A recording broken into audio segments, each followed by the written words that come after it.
أعوذ بالله من الشيطان الرجيم.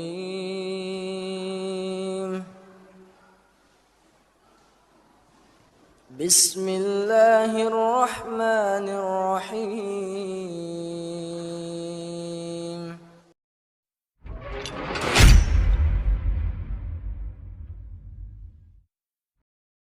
Pernah menyebutkan tentang konsep rizki dalam Islam.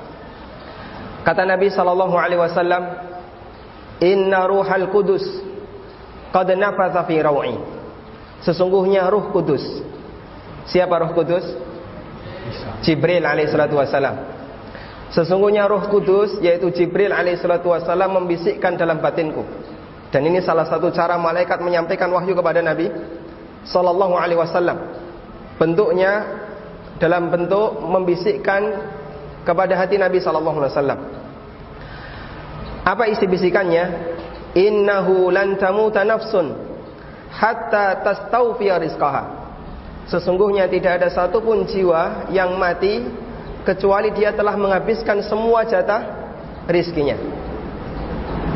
Wa in abta'a anha, meskipun bisa jadi rizkinya itu datangnya telat, meskipun tidak langsung diberikan oleh Allah Subhanahu wa taala dalam jumlah banyak, meskipun bisa jadi oleh Allah Subhanahu wa taala rizkinya dibuat oleh Allah agak seret ketika di awal hidupnya, kemudian mungkin bisa saja nanti diperlancar ketika di akhir hidupnya. Wa in abta'a anha, meskipun rizkinya dibuat lambat. Kemudian Nabi sallallahu alaihi wasallam berpesan, fala tastabtiu anha.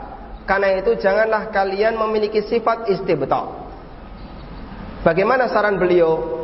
Khudhu ma hulla wa da'u ma hurrima. Ambil yang dihalalkan dan tinggalkan yang diharamkan. Kita akan berikan penjelasan yang singkat untuk hadis ini. Hadirin yang dimuliakan Allah Subhanahu wa taala, dalam hadis ini Rasulullah sallallahu alaihi wasallam menjelaskan tentang konsep rizki dalam Islam. Nabi sallallahu alaihi wasallam mengatakan,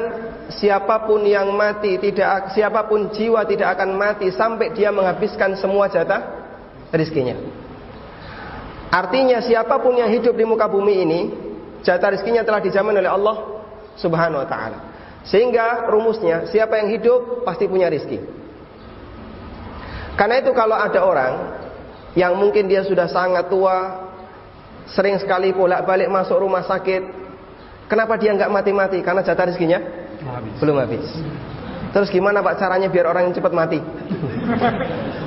Kalau Anda bisa memangkas jatah rizkinya, selesai dia. Selesai riwayatnya. Cuman kita nggak mungkin bisa memangkas jatah rezeki manusia. Allah Subhanahu wa taala yang telah menentukannya. Sebaliknya, teori ini juga berlaku untuk orang yang kaya.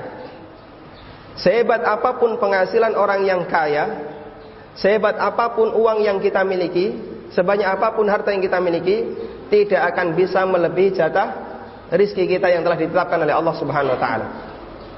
Sebagai contoh, ada orang yang dia bekerja siang malam tanpa kenal waktu, bahkan mungkin meninggalkan kewajiban ibadahnya, bahkan sampai harus nyikut kanan nyikut kiri mendolimi orang lain, bahkan dia harus bermain dengan dunia riba dan dunia yang haram.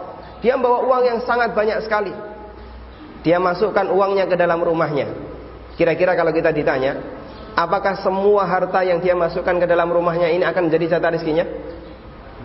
Jadi jatah rizkinya atau tidak? Tidak, belum tentu ya. Terus jatah rezeki siapa? Jatah rezeki siapa?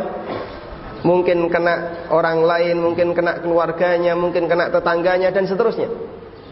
Kita sangat yakin sebanyak apapun harta yang kita bawa pulang, belum tentu jatah rezeki kita. Bisa jadi jatah rezeki itu kena orang lain. Belum tentu semuanya milik kita. Karena jatah rezeki kita adalah apa yang kita makan, apa yang kita pakai, apa yang kita tempati. Lebih dari itu bukan jatah rezeki kita, meskipun kita yang mengadakannya.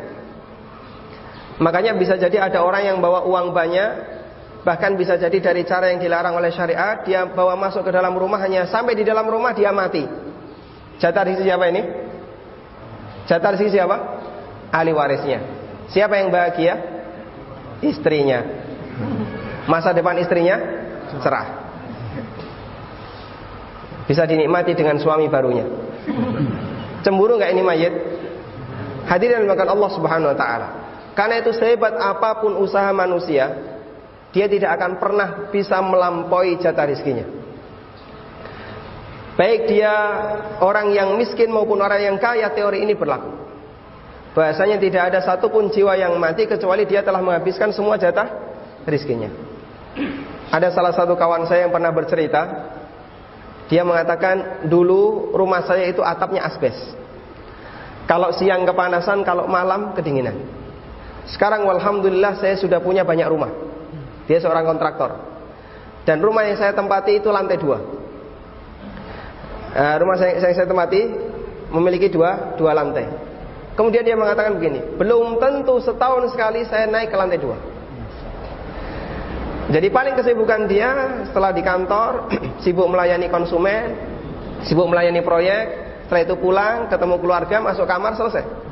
Belum tentu setahun sekali naik ke lantai 2. Ada orang punya 5 villa, kira-kira terjadi enggak? Kepalanya tidur di villa A, tangannya tidur di villa B, kakinya tidur di villa C. Tidak mungkin.